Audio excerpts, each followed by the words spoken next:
After the backdrop, the Note unfortunately has some of its glass cracked. The damage isn't too bad though, with the cracks mostly contained to the top left, and while there are a few scratches here and there on the rest of the back, the total damage isn't anywhere near as bad as it was on the iPhone, where the rear glass shattered pretty much all over the place, even in the camera housing. So while it wasn't pretty, it's an easy win for the Note in round number 1. Round number 2, corner drop.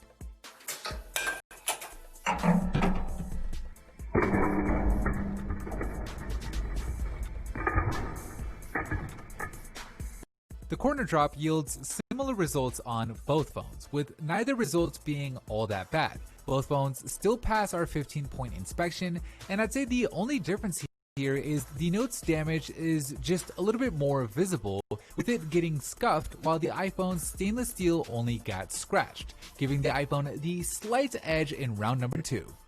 Round number 3, face drop. In 3, 2, 1.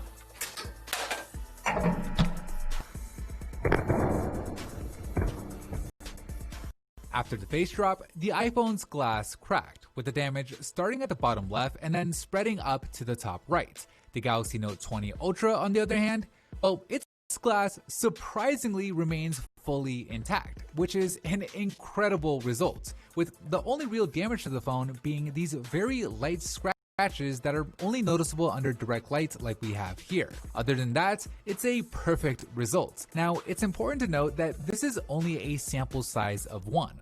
Unfortunately, it isn't sustainable for us to conduct the multiple trials that we want to do, but still, a really impressive result for the Note, giving it the win in round number 3. Bonus round. With both phones proving to be fully functional after our 15-point inspection, they move on to the bonus round, where each phone is being dropped from higher up at just under 1.5 meters. Last time, the iPhone was actually able to survive all 10 bonus rounds, although it was pretty ugly, with chunks of glass literally falling out and the phone losing the major functionality of its rear cameras. The Note 20 Ultra's front glass hasn't even cracked yet, so we'll see if it can maintain its performance here in the bonus round. In 3, 2, 1. One bonus drop in, and the Note's glass is still intact. There are no cracks on the front, and everything is still fully functional on the phone, so we'll move on to the next drop. Drop it. Another drop, and the same exact result, with no additional damage to report, so we'll keep on going. Drop.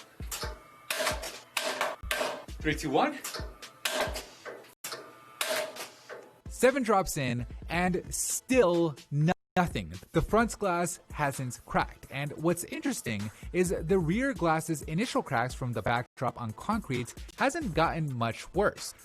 Normally we see cracks like this begin to spiderweb with all the impact testing, but nothing on the Note. 3, 2, 1. After all 10 bonus drops, surprisingly, the Note 20 Ultra's glass on the front is still not cracked. The phone is still fully functional, the OLED looks great, the cameras are still good, and that in-display fingerprint scanner is working without a problem. So just an amazing result all the way through. Alright, with all 4 rounds in the books, let's take a look at the scorecard. In the first round, the Note 20 Ultra's damage was nowhere near as bad as the iPhone's. In the second round, the stainless steel in the iPhone gave it a slight edge. In the third, the Note 20 Ultra had the result that you would hope for when dropping your phone, with the glass still fully intact, and it stayed that way all the way throughout the bonus round, making the winner by a huge margin the Galaxy Note 20 Ultra.